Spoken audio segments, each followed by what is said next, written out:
presidente da ProSoja aqui, no estado do Tocantins. Obrigado, Rubem. E a Católica está à disposição, sempre que você precisar. Tá? Então, agradecer a presença de todos. Dizer também que a coordenação do curso de agronomia é para vocês, tá? Ela é aberta para vocês, nós estamos lá para atendê-los sempre que vocês precisarem também. Bom, então vou passar a palavra aqui para o Rubem. O Rubem vai falar sobre a parte social, ambiental e produtiva aqui do estado do Tocantins, né? Em termos de sustentabilidade.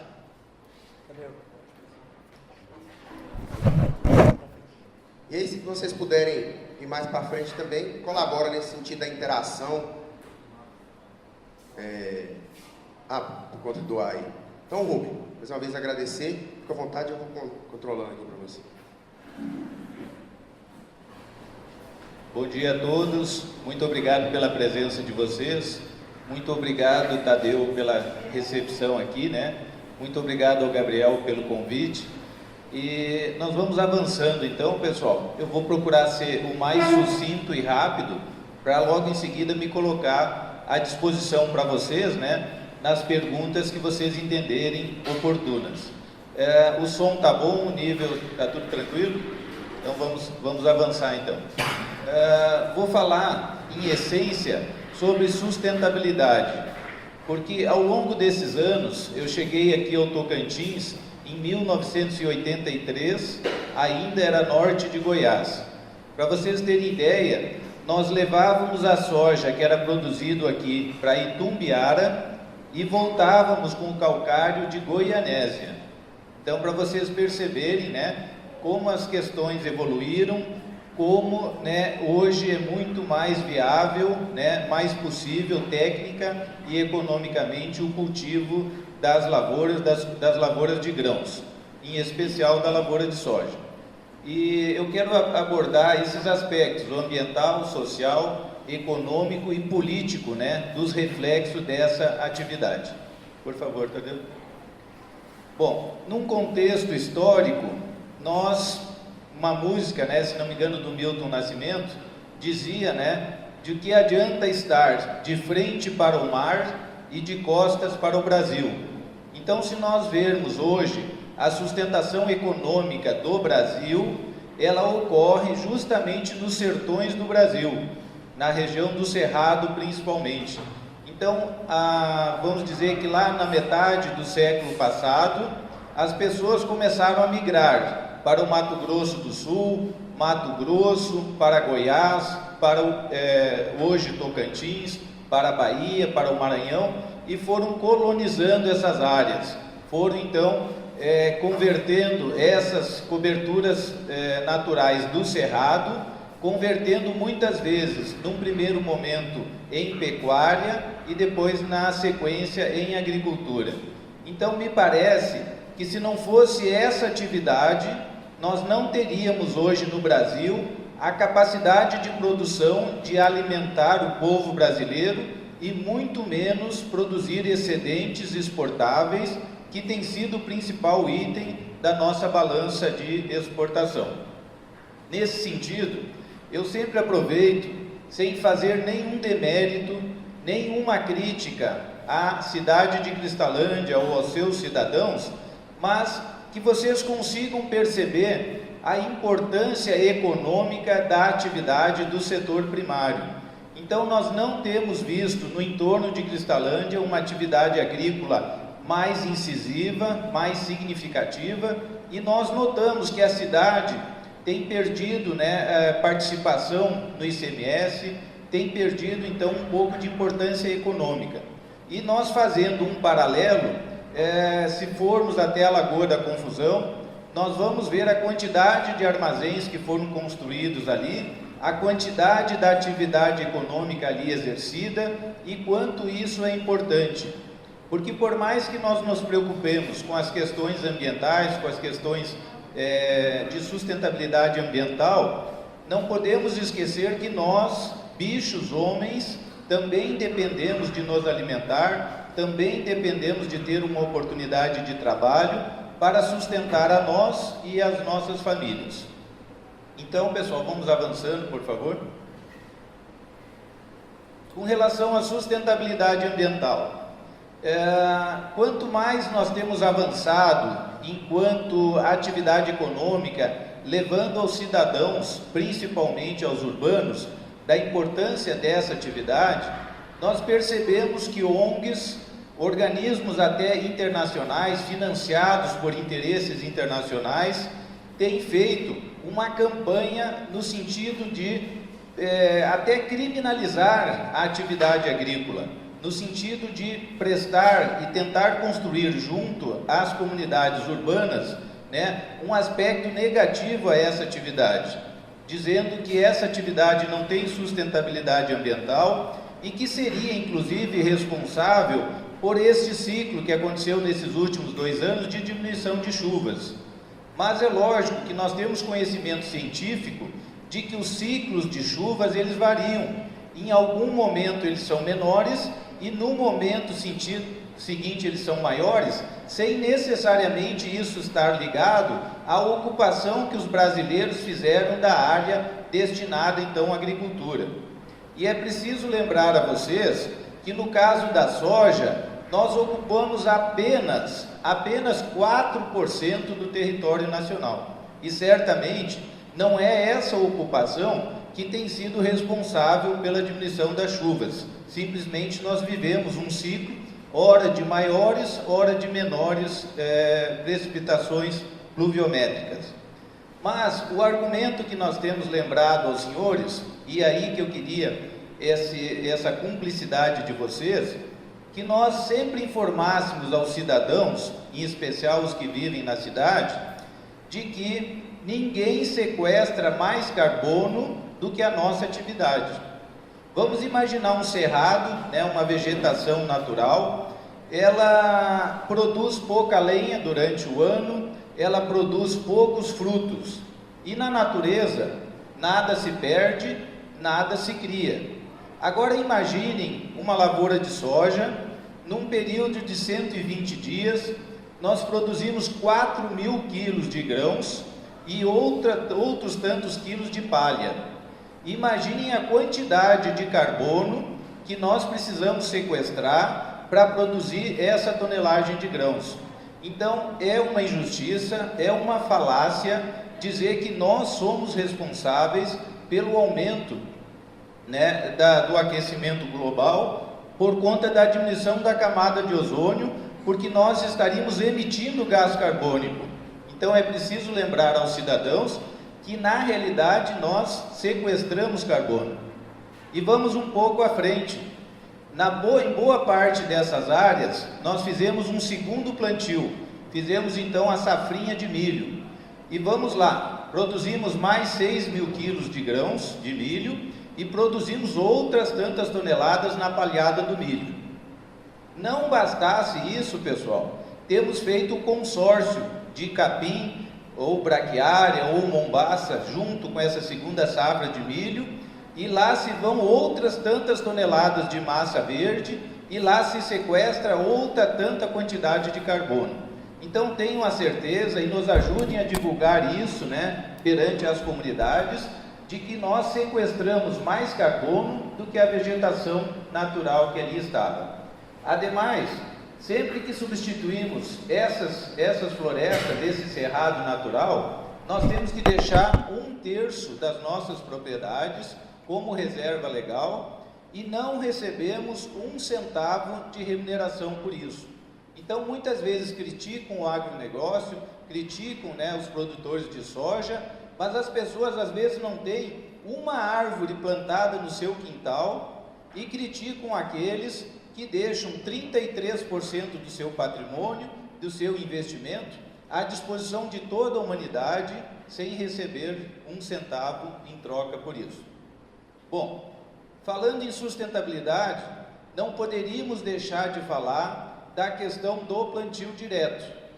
Vejam que antigamente era necessário usarmos ou arado ou grades para revolver os solos. Gastávamos muito óleo diesel. Quando as chuvas vinham em quantidade grande, ocorria então a lixiviação e às vezes até erosão do solo para dentro das nascentes, para dentro dos rios.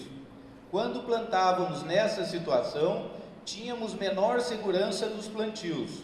Então, o plantio direto, o uso do glifosato é um divisor de águas, eu acredito, na humanidade.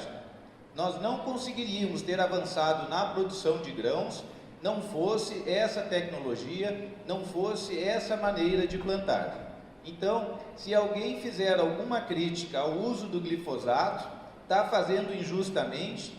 No nosso entendimento, faz sem conhecimento de causa, no sentido de que foi esse produto que permitiu essa tecnologia que tem dado muito mais sustentabilidade do que o modelo anterior.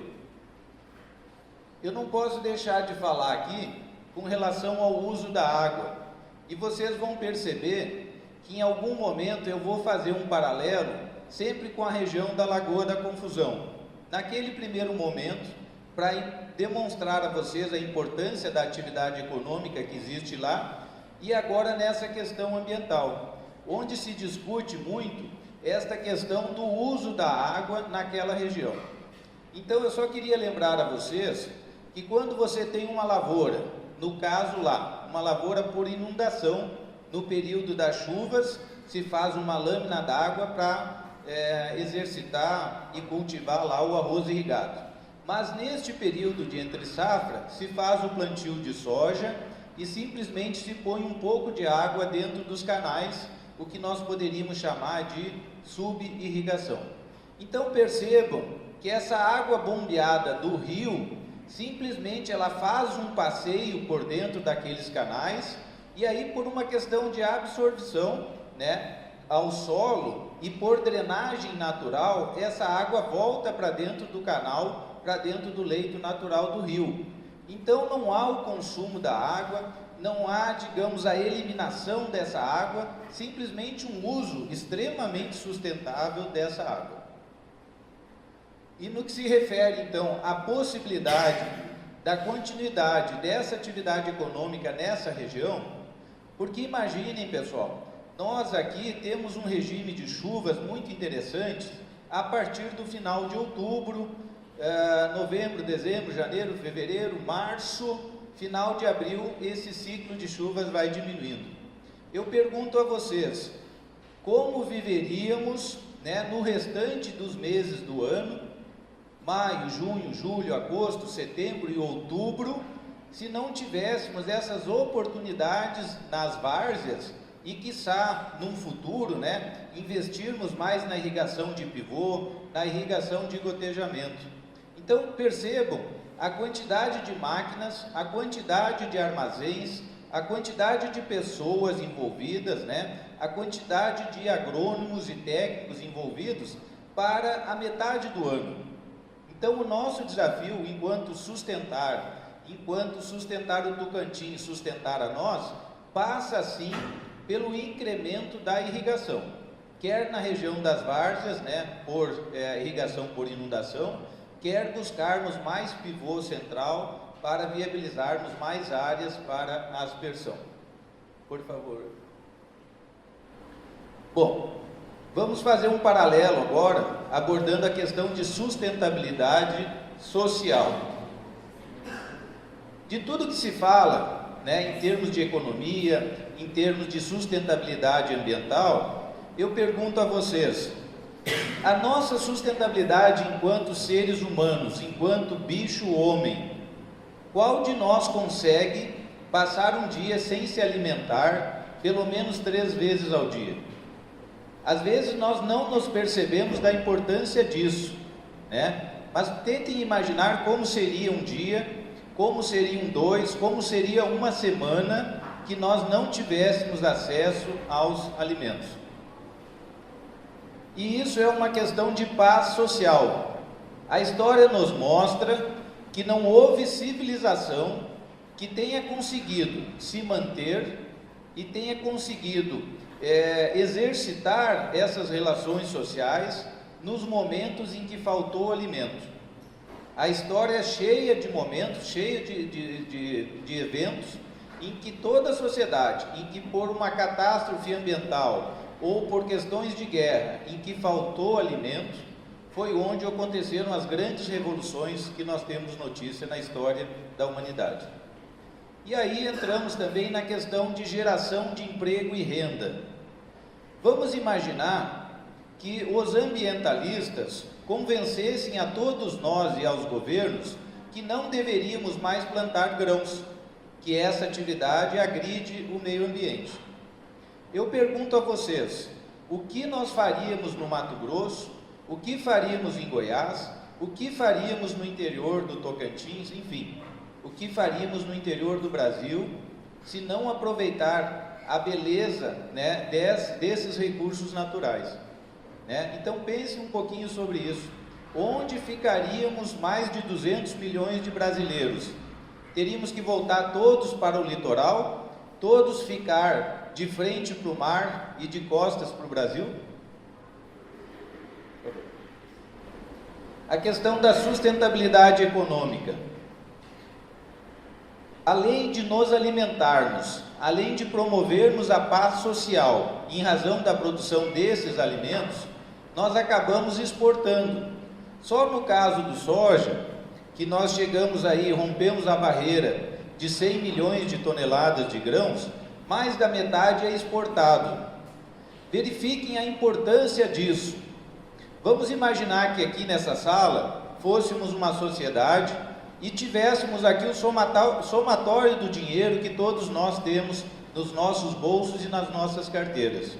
E que aí continuaríamos crescendo, continuaríamos aumentando enquanto grupo social, né, enquanto a um Estado. Se nós multiplicarmos ou pegarmos o dinheiro que nós tínhamos aqui, e quanto mais aumentar a nossa população, formos dividindo um pelo outro, nós vamos notar que em razão deste crescimento demográfico, em razão desse crescimento populacional, estaremos cada dia mais pobres. Então o grande desafio nosso, enquanto grupo social, enquanto sociedade, é exportarmos algum produto ou algum serviço para outro local e trazermos de lá dinheiro para circular entre nós. Então, exportar ou produtos ou serviços é a única maneira de nós aumentarmos a renda média entre nós, a chamada renda per capita. A questão de balanço de pagamentos. Qual de nós não gosta de usar um smartphone ou um software de última geração, ou assistirmos o último filme de Hollywood, ou termos acesso a medicamentos de ponta, enfim, produtos que nós temos importado. E eu pergunto a vocês, como que nós pagaríamos esses produtos no mercado internacional se não fosse com dólares? E nós temos obtido como grande fonte de dólares a exportação de commodities. Então, por mais que se queira criticar esse modelo da exportação de commodities, percebam que é a única maneira que nós temos de fazer frente a esses investimentos, a essas aquisições de tecnologia. Então, às vezes as pessoas dizem que é um atraso, que é uma vergonha sermos exportadores de commodities. Mas eu pergunto aos senhores, se nós ainda não temos uma indústria que exporta software, nós não temos uma indústria que produz equipamentos de tecnologia, nós não temos às vezes uma indústria que produz equipamentos industriais de última geração. Então, graças a Deus, pessoal, graças a Deus que nós temos as commodities. E aí as pessoas têm que se conscientizar que uma questão não exclui a outra. Vamos, graças a Deus, cuidar desses mercados, vamos vender as commodities que o mundo precisa, e o objetivo de buscarmos então outras fontes de exportação. Mas, por favor, não vamos dar vazão, não vamos dar oportunidade das pessoas dizer que ao exportarmos commodities, estamos impedindo o desenvolvimento dos outros segmentos da nossa economia. Vamos lá, a questão de arrecadação de tributos. Tudo que se fala, tudo que se almeja enquanto sociedade, talvez numa ordem aí de importância, vamos iniciar pela questão da saúde. Isso é fundamental. Qualquer questão que nós precisamos desenvolver, qualquer cidadão precisa de saúde. Num segundo instante, nós imaginamos que esses cidadãos precisam de educação. Ter acesso à educação é a melhor forma de se distribuir renda. É a oportunidade de que, em razão de uma série de aspectos familiares de cada um de nós, temos uma diferença do patrimônio inicial que cada um de nós tem na vida. Mas com certeza, pessoal, a história prova que não é o comunismo. Não adiantaria nós chegarmos nesse momento, fazermos o cálculo da riqueza existente no Brasil e dividirmos essa riqueza pelo número de habitantes que nós temos. Deixarmos todos com a mesma quantidade de dinheiro, com a mesma quantidade de patrimônio. Inevitavelmente, ao longo do tempo, ao longo das gerações, alguns de nós perderiam esse dinheiro e outros de nós adquiririam mais. Então isso é da natureza humana, e toda vez que algum governo tentou criar e implantar o comunismo, os resultados foram catastróficos. Então, nesse sentido, pessoal, o que eu quero dizer é que através da nossa atividade econômica, os governos tributam essas atividades. E vamos imaginar daquela soja que eu disse que foi exportada e que chegou na minha mão, a partir do momento em que eu começo a pagar as minhas contas, os meus fornecedores, e que eles acabam pagando aquelas pessoas com quem eles se relacionam, em todas essas oportunidades, os governos tributam. Então o governo não fabrica dinheiro, o governo pega uma parte das pessoas que trabalham, das pessoas que fabricam essa riqueza.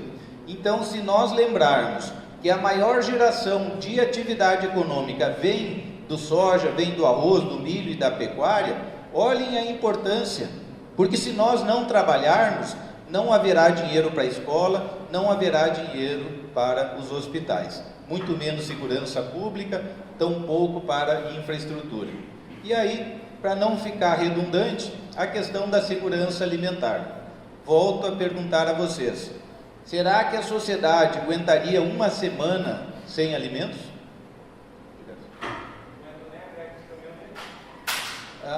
Pessoal, só um detalhe, me desculpem às vezes se eu estou extrapolando o tempo, Tadeu, eu estou um pouquinho, tá? E aí as perguntas, eu vou procurar finalizar e estou à disposição para vocês, né? Para qualquer posição contrária, ou qualquer questionamento, ou qualquer explicação mais detalhada sobre o que eu tenho falado. Com relação à sustentabilidade política, a tristeza e a percepção é que os últimos governos do Brasil, tínhamos uma condição razoável em termos de endividamento, em termos de ajuste das contas públicas, e, a meu ver, com todo respeito a quem pensa diferente, os governos, ao invés de dizer a cada um de nós que deveríamos trabalhar, falar a cada um de nós a importância do trabalho e, principalmente, pessoal, a importância da poupança, né? Os governos, infelizmente, não fizeram isso. Eu lembro de propagandas que diziam o seguinte: olha, você está endividado, vá até a Caixa Econômica Federal, faça lá um financiamento e aproveite e pegue um pouquinho mais para as suas férias. Olhem a gravidade disso, pessoal. Ao invés de estimular as pessoas a trabalhar, estimularam as pessoas a se endividar, e daí que essa palavrinha sustentabilidade é algo importante, é algo que nós precisamos sempre pensar sobre isso.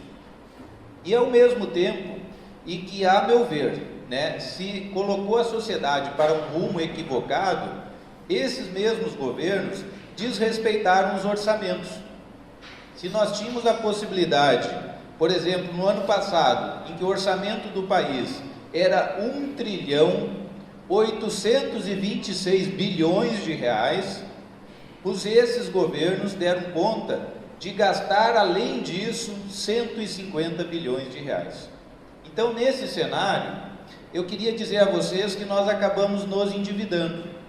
Esses governos tanto endividaram aos cidadãos, quanto endividaram ao Estado. Então, imaginem que nós temos um PIB, que é o somatório de tudo que se produz no Brasil, da ordem de 6 trilhões de reais. E a nossa dívida pública já ultrapassa 4 trilhões de reais. Então vamos fazer um paralelo, vamos dizer que um de nós ganhe R$6.000 no ano e que nós já estamos devendo R$4.000. Olhem a gravidade dessa situação. Não bastasse isso, falando da questão de orçamento e de endividamento e de taxa de juros, vamos imaginar que essa dívida de 4 trilhões, até pouco tempo, tinha uma taxa de juros superior a 15%. Então vamos pegar esses 4 trilhões e vamos aplicar 15% de juros sobre essa dívida. Nós chegamos a 600 bilhões de reais. Olhem a gravidade disso. Um orçamento da casa de 1 trilhão e 800 bilhões, só de juros, 600 bilhões, uma terça parte de tudo que nós pagamos de imposto, está indo para pagar os juros. Então, me referindo novamente ao orçamento do ano passado, desses 1 trilhão 826 bilhões, mais de 1 trilhão de reais, quase 60% do orçamento foi gasto nisso. Porque além de pagar os juros da dívida, nós temos que pagar uma parcela da dívida. Se essa dívida é de 4 trilhões, e vamos imaginar que ela tem um perfil de 8 anos para o governo pagar essa dívida, são 500 bilhões por ano de amortização dessa dívida. Então 500 bilhões da amortização, mais os 600 bilhões de juros, dá esse mais de 1 trilhão que nós pagamos. E aí, né, pessoal, não adianta querer dizer, eu vou buscar uma auditoria da dívida, porque eu não vou pagar a dívida, porque os credores dessa dívida é a sociedade brasileira. Então, cada um dos senhores que tem um dinheirinho na poupança, ou cada empresa, qualquer pessoa que faça um investimento numa poupança, ou qualquer outra aplicação financeira, os bancos acabam, né, emprestando dinheiro para o governo. Então essa dívida do Estado brasileiro, que somos nós, para conosco mesmo. Então, né, pessoal, é muito bonito você fazer esse programa, fazer aquele programa, bolsa isso, bolsa aquilo, estourar o orçamento, quando o dinheiro é dos outros, quando o dinheiro é nosso. E a gravidade desse momento, que se nós não enfrentarmos isso, nós teremos sim uma implosão social, porque as pessoas chegam no hospital para precisar de um remédio, não tem, um leito não tem. Somado a isso, ao equívoco, né? Bilhões e bilhões de reais gastos em festas, gastos em estádios. Então, vamos sempre pensar, né, nessa questão. Mas me permitam voltar um pouco mais nessas questões técnicas ligadas aos reflexos da atividade da soja. Às vezes as pessoas ficam imaginando, mas eu não consumo soja. Soja é uma commodity, ela só é exportada para atender a ganância dos produtores de soja. Mas pense um pouquinho, vamos lá, a questão do frango. O frango é uma das boas conversões de proteínas vegetais em proteínas animais. Vamos imaginar aí que ele consome de 13,5, enfim, dependendo do ciclo, dependendo da variedade, 3,5 kg, 4 kg de ração para cada um de carne. E aí nós vamos lembrar que 20% é soja e aproximadamente 80% é milho. Mas todos nós sabemos que é impossível nesses solos de cerrado nós iniciarmos com plantio de milho. Nós precisamos plantar 2, 3 anos de soja para depois termos condições técnicas, né, para fazer o cultivo do milho. E também, pessoal, não se vê falar muito no produtor de milho ou na associação do milho, porque todo produtor de milho obrigatoriamente e necessariamente é um produtor de soja. Ainda mais nesses tempos em que a grande maioria, mais de 80%, 90% da produção nacional de milho ocorre na segunda safra, logo após o plantio da safra de milho. Logo após o plantio da safra de soja. E aí, como eu disse, somente a soja é que acaba viabilizando, né, esse plantio sequencial do milho. Por favor, não bastasse essa importância, né, pessoal, de que esse milho então se converte nas carnes, que essa soja se converte no óleo de soja, que mesmo hoje na pecuária, a pecuária tem sido muito influenciada, muito impactada pelo aumento desses cultivos, mas obrigou a pecuária a produzir mais carne em menor espaço e em menor tempo, também usando soja e milho para a pecuária. Nesse sentido, pessoal, também temos uma influência no arroz, e me permitam aqui voltar a essa relação com as várzeas. Eu afirmo a vocês que a partir do cultivo da soja na entre-safra nas várzeas, é que nós começamos a perceber um aumento na produtividade do arroz. Até porque pela quantidade de nitrogênio que o soja acabou deixando fixado nos solos das várzeas. E aí a soja também melhorou a sanidade. Tínhamos muito problema, é lógico que hoje ainda existe também, é necessário a aplicação de fungicidas para brusone, mas essa rotação com a soja melhorou a sanidade. E a soja facilitou o plantio, porque voltamos lá àquela questão da aração e da gradagem dos solos. A partir da colheita do soja, o solo praticamente está pronto para o plantio. O que se faz é apenas o uso do glifosato para o controle de ervas e implantar ali com o menor custo a lavoura de arroz. E eu afirmo a vocês, todos esses agricultores que têm investimento nas várzeas do Tocantins já teriam quebrado, já teriam fechado as suas propriedades rurais, não fosse essa rotação com soja na entre-safra. Então, a preocupação que nós precisamos encontrar respostas e saídas para o cultivo da soja na entre-safra das várzeas está inclusive na sustentabilidade econômica desses produtores, que não teriam mais condições de manter seus negócios, não fossem essa possibilidade da soja. Bom, lembre que eu falei a vocês do como seria importante nós testarmos, ficarmos 1 dia, 2 dias sem alimento. Mas é algo semelhante, pessoal, porque é tão mecânico, é tão natural, nós temos a refeição às nossas mesas, que nós não nos apercebemos disso. Vamos fazer um paralelo com a questão do oxigênio. Ele está aqui entre nós e ninguém lembra do oxigênio. Vamos pegar um saco plástico, vamos vestir e vamos amarrar aqui, para nós percebermos o quanto é importante o oxigênio. Então eu faço esse paralelo, porque isso acontece com a alimentação. É tão natural, é tão disponível para nós, que nós não nos apercebemos da importância disso. E aí eu faço também um pequeno paralelo aqui, um pouco fora do nosso assunto, mas voltando à importância das várzeas aqui do Tocantins. O mercado é muito dinâmico, ora oscila para baixo, ora para cima. Mas já houve momentos em que o arroz produzido no Tocantins, você ia nos supermercados e ele custava R$12. E o arroz que vinha do sul do país custava R$18. E eu pergunto a vocês, se não tivéssemos mais, então se os ambientalistas nos convencessem de que nós não devêssemos usar as várzeas aqui no Tocantins, vocês acham que esse preço ficaria só em R$18? Então vamos lá, pessoal. Quanto estaria custando esse arroz? Por favor. Bom, e só mais uma questão aqui que eu entendo, né, pessoal, que a gente tem que às vezes aproveitar as oportunidades para dizer questões importantes. Então, quando eu me refiro a essa questão das várzeas, primeiro porque se passa a ser uma oportunidade de nós termos trabalho durante o ano inteiro. É uma oportunidade de mantermos a produção de sementes de soja. É uma oportunidade de termos arroz mais em conta para a nossa população. E aí a crítica que se faz é que nós estamos destruindo os rios. Na realidade, os rios já secavam. Pela questão cíclica das chuvas, se só chovia 4 ou 5 meses, é lógico que naturalmente os rios secariam na sequência. E esse nome do rio Urubu é exatamente isso. O rio, no período seco, ele virava em poças, os peixes morriam dentro dessas poças, e daí a quantidade enorme de urubus, né, nas margens e nas matas ciliares, para se alimentar dos peixes que naturalmente choviam.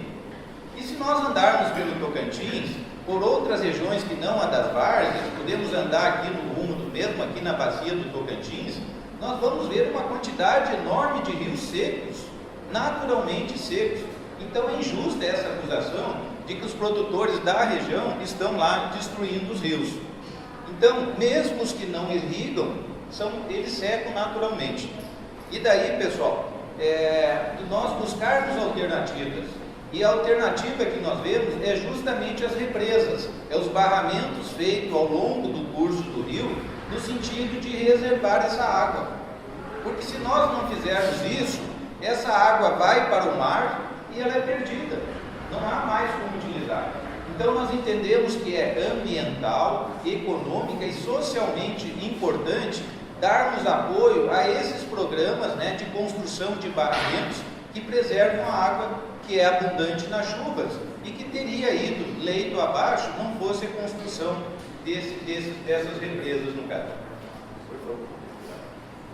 Bom, e por que então, né, pessoal, defender os agricultores? No nosso entendimento, é porque nós sempre lembramos aquela história. Nós também, agricultores, quando exercitamos essa importante atividade, é lógico que nós também procuramos sustentar as nossas famílias e os nossos negócios. Então nós agradecemos a todos os cidadãos que, com o fruto do seu trabalho, vão aos supermercados e compram os nossos produtos, o leite e o feijão. Então é essa pergunta que eu deixo a vocês, e penso que agora temos um último slide. E aí, pessoal, me desculpem às vezes se eu quis dividir com vocês uma questão assim mais ideológica, uma questão de valores, mas é isso. Eu acho que o que nos move não é só as questões econômicas de cada um de nós, mas a nossa responsabilidade em encontrar caminhos para a nossa sociedade. Então, tristes tempos, né? E que pagamos muitos pelos que não trabalham. É impressionante hoje a quantidade de brasileiros que não trabalham, criando então uma sobrecarga para os que trabalham. Outras questões: subsidiamos os que não querem trabalhar. Quantos programas, né, que acabam estourando o nosso orçamento, que acaba sendo prejudicial para toda a nação, né, de pessoas que são subsidiadas também pelos que trabalham. E o triste disso, né, pessoal, que a gente acaba demonizando quem trabalha. Eu acho que ao longo desses anos nós não temos visto, às vezes, alguém ser tão atacado, né, ser tão criticado quanto os agricultores, que são ainda, né, o esteio econômico desse país. E pior de tudo, né, pessoal, que a gente acaba endeusando quem protesta. Nesses tempos de redes sociais, como é fácil criticar, como é fácil, né, ter curtidas, quando se critica. Então, o convite, e eu encerro aqui com vocês, é que nós tenhamos, né, essa sensibilidade, que só o trabalho sustenta o cidadão e que é só o trabalho que sustenta uma nação. Muito obrigado pela atenção de vocês.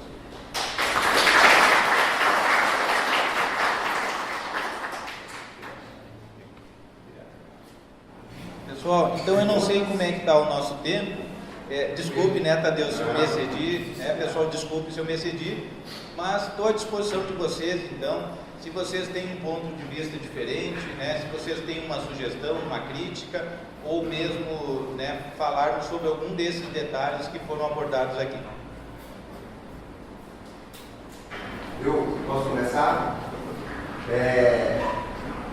Falando um pouco da Lagoa, estou participando da discussão do grupo que eu criado também para só colocar, porque hoje os produtores da Lagoa, na verdade, o Ministério Público está marginalizando os produtores, né? Que é um problema.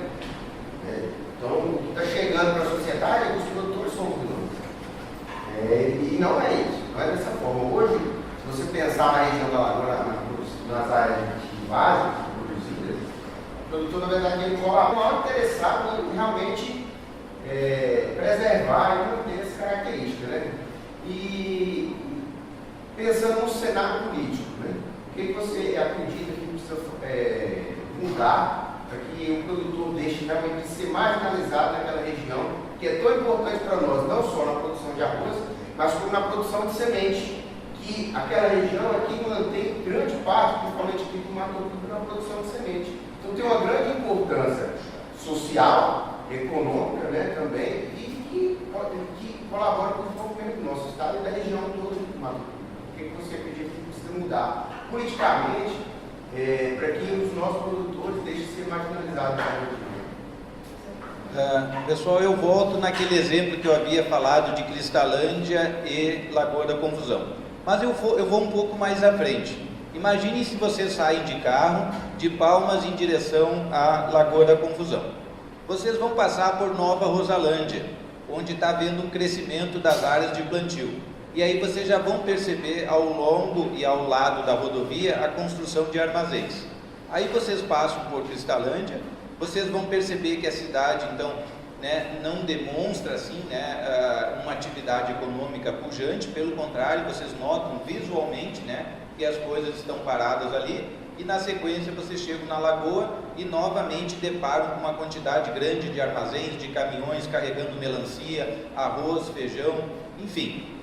E neste período em que os produtores foram lá criminalizados, né, o Ministério Público Estadual pediu a destruição das estações lá de bombeamento, foram realizadas então audiências públicas. Elas já estão no número de 6 ou 7, se não me engano, e eu só não participei de uma delas. Então eu dizia lá ao juiz que, bom, num primeiro momento, pessoal, eu pedia ao promotor que revisse os pedidos que ele estava fazendo ao juiz. E na sequência eu dizia ao juiz que se o promotor não se convencesse da necessidade daquela atividade econômica, que ele, juiz, não recebesse os pedidos do promotor que queria destruir. E dizia a ele exatamente isso.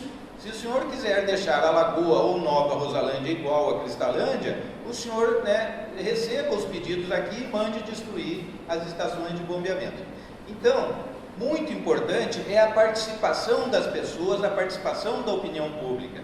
Porque o juiz, na hora, ele vai estar um pouco aqui, ó, querendo ocupar um lugar aqui, ó, de ser endeusado, né, por destruir então aquelas estações de bombeamento, e perante a grande massa, perante a opinião pública, ele ficar como um Deus. Então este é o risco, né, no mundo moderno, das pessoas não tentarem convencer e mostrar a grande maioria de qual é o lado correto, qual é a verdade dos fatos. Porque infelizmente a verdade é relativa. Um mesmo fato que nós presenciarmos, muitos de nós vão fazer uma análise diferente do mesmo fato.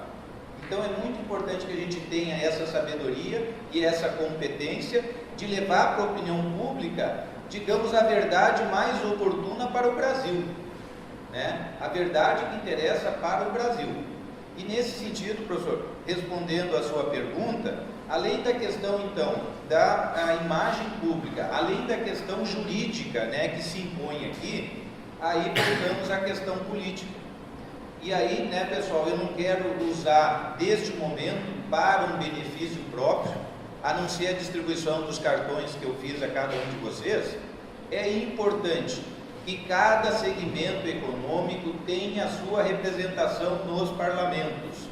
Não é possível que numa sociedade democrática, aonde o motor da economia são os negócios ligados ao campo, que esse segmento não tenha um representante na Câmara dos Deputados. São 8 vagas aqui no Tocantins e nenhuma delas é de um agricultor ou é de um pecuarista, né? Não é de alguém ligado ao bem.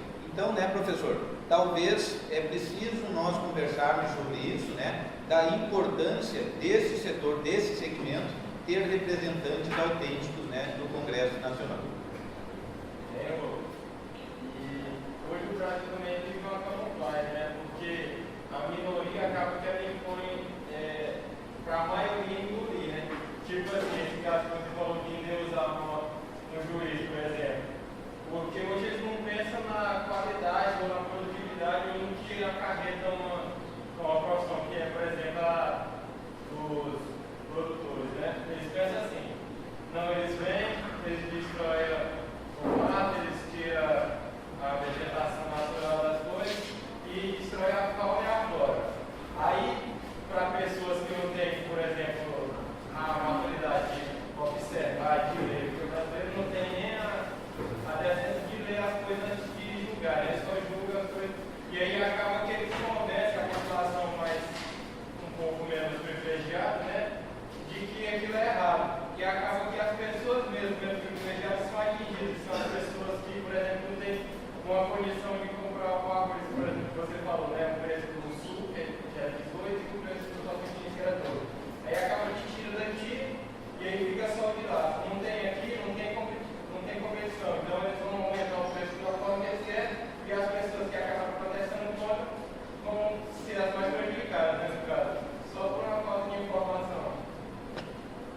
Pessoal, e aí, né, muito oportuno o teu comentário, é exatamente isso que é o momento que o Brasil vive hoje.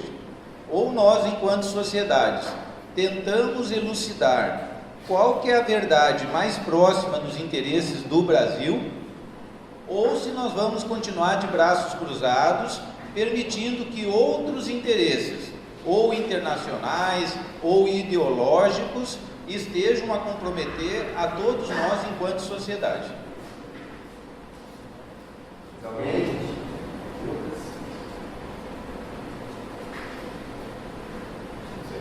Pessoal, o Gabriel tem meu telefone. Se vocês entenderem, né, depois de mandar alguma pergunta para ele, né, por favor, fiquem à vontade, ele repassa e eu respondo a vocês. Então, muito obrigado pela oportunidade, né, pessoal? Muita paz e muita saúde a todos vocês. Obrigado.